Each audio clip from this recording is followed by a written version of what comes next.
नमस्ते दोस्तों, कैसे हैं आप सब लोग? अच्छे ही होंगे। टाइटल से तो आपको पता ही चल चुका होगा कि हम कहाँ जा रहे हैं। जी, आज हम जा रहे हैं बाणगंगा। बाणगंगा जाने के लिए हम लोग निकल चुके थे बाइक से मीरा रोड की तरफ। मीरा रोड से हमने ली थी ऑटो और ऑटो से हम स्टेशन पहुंचकर वहां से पकड़ी थी ट्रेन ग्रैंड रोड के लिए। जी, ये बाणगंगा ग्रैंड रोड के स्टेशन से ही आपको नज़दीक पड़ेगा। तो हमने 4 व्हीलर से ना जाके बाय रोड न से ना जाकर हमने डिसाइड किया था कि हम ट्रेन से जाएं, क्योंकि हम निकले थे छुट्टी के दिनों में। तो जहाँ तक ही हमारा अनुमान था कि कहीं हमें ट्रैफिक ना मिल जाए और हम लेट ना पहुँचे, इसलिए हमने ट्रेन पकड़ी थी। और ट्रेन के ट्रैवल के टाइम पे कुछ 1 आवर्स से ज़्यादा लगता है, तो यहाँ पे आदि सो चुका था और ये हम ग्रैंड रोड पहुँच चुके थे। ग्रैंड रोड से आप पहुँचकर चर्च गेट से लास्ट वाला जो आपका ब्रिज है, वहाँ से आपको ईस्ट की तरफ आना है हाईवे पे। यहाँ से आपको बस स्टॉप से पकड़ना है 105 की बस, जो आपको सीधा बाणगंगा के स्टॉप पे उतारती है।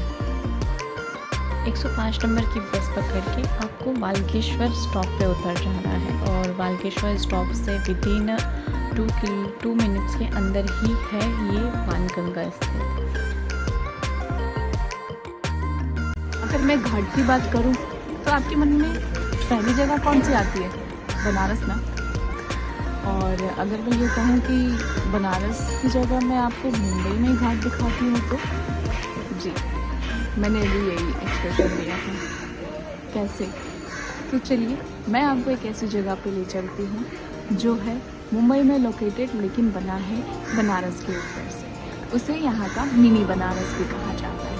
तो चलिए, जब घाट की याद आए तो मुंबई की इस जगह पे हम आ जाएं। तो मैं आपको भी ले चलती हूँ इस जगह पे और देखते हैं कि ये मिनी बनारस क्यों है। बाणगंगा। अब आप ये सोच रहे होंगे कि इस जगह का नाम बाणगंगा क्यों है? तो ये इतिहास के रामायण से जुड़ा हुआ है। मान्यता है कि भगवान राम माता सीता की खोज में जब पंचवटी के लिए निकलकर बाणगंगा पहुँचे थे, वहाँ पहुँचकर जब उन्हें प्यास लगी थी तो लक्ष्मण जी ने जमीन पर बाण मारकर यहाँ से पानी निकाला था और इसी जगह से माँ गंगा प्रकट हुई थी।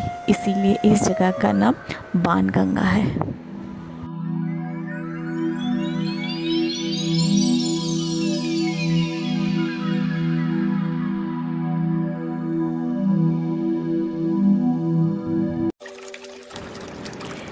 इस घाट के पास पहुंचकर इसे देखने के बाद एक पल के लिए तो ज़रूर एहसास हो रहा था कि हम बनारस पहुंच चुके हैं।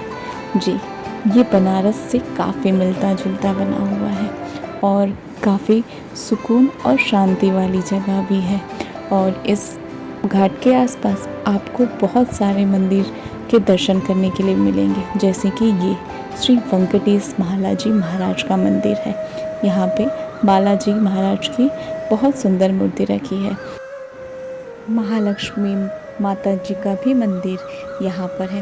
वैसे ही काफ़ी सारे भगवानों के यहाँ पर छोटे छोटे मंदिर हैं, जिनके दर्शन भी आप कर सकते हैं। ये मंदिर है दक्षिण मुखी हनुमान मंदिर का। तो जब आप बाणगंगा के पास जाते हैं, आपके रास्ते में ही ये सारे मंदिर पड़ते हैं, जिनका दर्शन करते हुए आप आगे बढ़ते हैं। देखिए, इस जगह को देख के अगर मैं आपको क्लियर ना करूँ तो आपको लग रहा है ना कि आप बनारस की गलियों में घूम रहे हैं। जैसे कि आप अगर बनारस के घाट पे गए होंगे तो घाट पे उतरने के लिए इसी तरह की सीढ़ियाँ वहाँ पर बनाई गई हैं और इसी तरह आसपास इमारतें बनी हुई हैं। इसीलिए देखने के बाद थोड़ा तो समझ में आया कि इसका नाम बाणगंगा के साथ साथ मिनी बनारस क्यों कहा जाता है।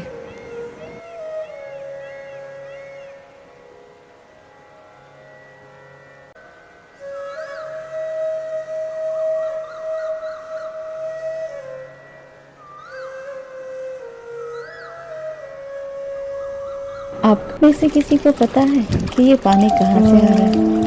मुझे तो नहीं पता, बल्कि मैंने आसपास के लोगों से भी पूछा कि इस तालाब में पानी आता कहाँ से है। तो लोगों ने मुझे सिर्फ एक ही जवाब दिया कि इसका जवाब किसी के पास नहीं है। अगर आप में से किसी इसके बारे में जानते हैं तो प्लीज़ कमेंट बॉक्स में बताइएगा कि ये पानी आता कहाँ से है, क्योंकि मान्यता के अनुसार ये पानी खुद ब खुद प्रकट हुआ है।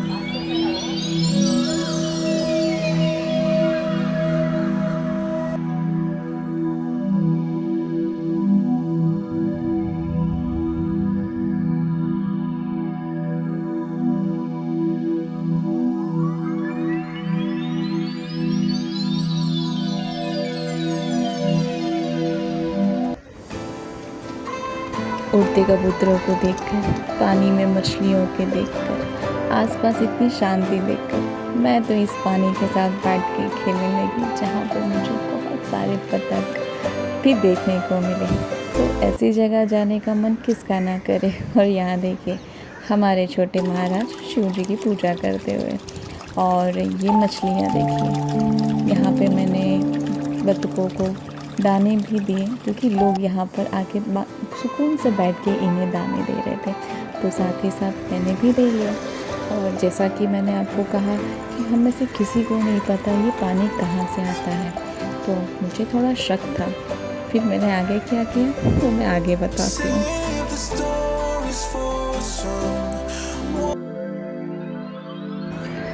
शक ये था कि हमने सोचा कहीं ये पानी आसपास के समुद्र से तो नहीं आ रहा है। तो जहाँ से ये पानी आ रहा था वहाँ पे जाके हमने इस पानी को ग्रहण किया, और जब उसे ग्रहण किया तो ये बात तो क्लियर हो चुकी थी कि ये समुद्र का पानी नहीं था, क्योंकि ये खारा नहीं था।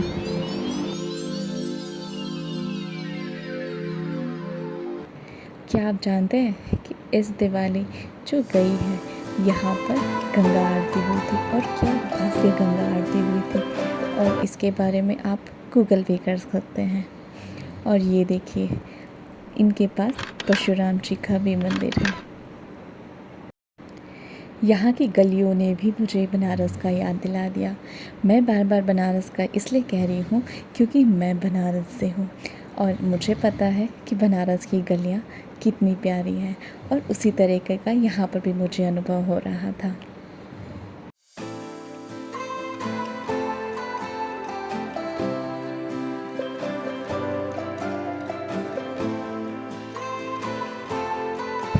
तो काफ़ी टाइम यहाँ पर बैठने के बाद, इन जनाब को रोकने के बाद, मैंने सोचा जब इन्हें मुंबई में गंगा जी मिल रही हैं तो क्यों ना इन्हें खेलने दिया जाए। तो मैंने इन्हें छोड़ दिया खेलने के लिए, और काफ़ी टाइम तक ये खेले। और यहाँ पे देखिए मैंने देखा कि 2 लोग यहाँ पर लाइव पेंटिंग कर रहे थे।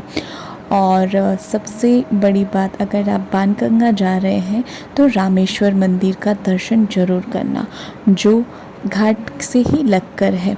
घाट आपको सामने दिखेगा। और मैं आपको एक बता दूं कि 5 बजे के बाद शाम को जाइएगा, या तो 12 बजे से पहले, क्योंकि उसके बीच में आपको दर्शन करने को नहीं मिलेगा, जैसे मुझे नहीं मिला, क्योंकि मुझे टाइम के बारे में नहीं पता था, और मैं काफ़ी अनइवन टाइम पे चली गई थी। तो मैं आपको इसीलिए बता रही हूँ कि आप सही टाइम पे जाइएगा। तो मैं इसलिए कह रही हूँ कि रामेश्वर महाराज का दर्शन करना ज़रूरी है, कि कहा जाता है कि भगवान राम ने इसी जगह पर शिवलिंग बनाया था। इस मंदिर को पहले बालू ईश्वर का कहा जाता था। बाणगंगा के तालाब के आसपास के क्षेत्र में आपको कई सारे मंदिर देखने को मिलेगी, और ये खूबसूरती भी देखने को मिलेगी।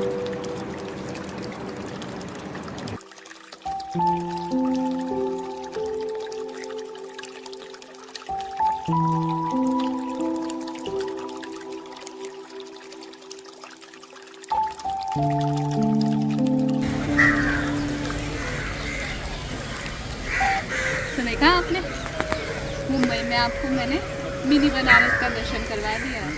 अगर आपको कभी भी बनारस की घाट की याद आए और आप वहाँ पे पहुँच नहीं पाते, तो आप यहाँ पर आके इस मिनी बनारस का दर्शन कर लीजिए।